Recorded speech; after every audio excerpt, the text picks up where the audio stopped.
بسم اللہ الرحمن الرحیم۔ السلام علیکم ورحمۃ اللہ وبرکاتہ۔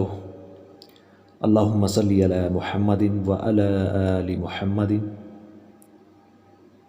شیطان نے حضرت آدم علیہ السلام سے دشمنی کا عملی مظاہرہ کرتے ہوئے انہیں جنت سے نکلوا دیا، نہایت مکر سے انہیں گمراہ کیا اور اپنے رب کی نافرمانی پر آمادہ کیا، جس کی سزا میں آدم علیہ السلام کو جنت اور اس کی نعمتوں سے محروم اور دکھوں کی جگہ زمین میں آباد ہونا پڑا۔ ارشاد باری تعالیٰ ہے، اور ہم نے پہلے آدم سے عہد لیا تھا مگر وہ اسے بھول گئے، اور ہم نے ان میں صبر و ثبات نہ دیکھا۔ اور جب ہم نے فرشتوں سے کہا کہ آدم کے آگے سجدہ کرو تو سب سجدے میں گر پڑے مگر ابلیس نے انکار کیا۔ ہم نے فرمایا کہ آدم، یہ تمہارا اور تمہاری بیوی کا دشمن ہے، تو یہ کہیں تم دونوں کو بہشت سے نہ نکلوا دے، پھر تم تکلیف میں پڑ جاؤ۔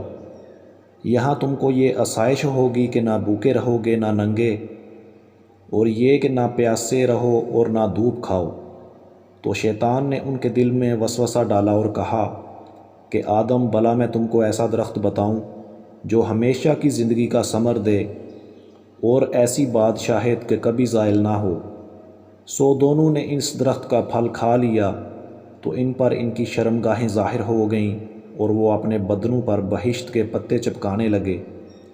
اور آدم نے اپنے پروردگار کے حکم کے خلاف کیا تو وہ اپنے مطلوب سے بے راہ ہو گئے۔ پھر ان کے پروردگار نے ان کو نوازا تو ان پر مہربانی سے توجہ فرمائی اور سیدھی راہ بتائی۔ فرمایا کہ تم دونوں یہاں سے اکٹھے نیچے اتر جاؤ، تم میں سے بعض بعض کے دشمن ہوں گے۔ پھر اگر میری طرف سے تمہارے پاس ہدایت آئے تو جو شخص میری ہدایت کی پیروی کرے گا وہ گمراہ نہ ہوگا اور نہ تکلیف میں پڑے گا، اور جو میری نصیحت سے منہ پھیرے گا اس کی زندگی تنگ ہو جائے گی، اور قیامت کو ہم اسے اندھا کر کے اٹھائیں گے۔ وہ کہے گا کہ میرے پروردگار، تو نے مجھے اندھا کر کے کیوں اٹھایا؟ میں تو دیکھتا بالتا تھا۔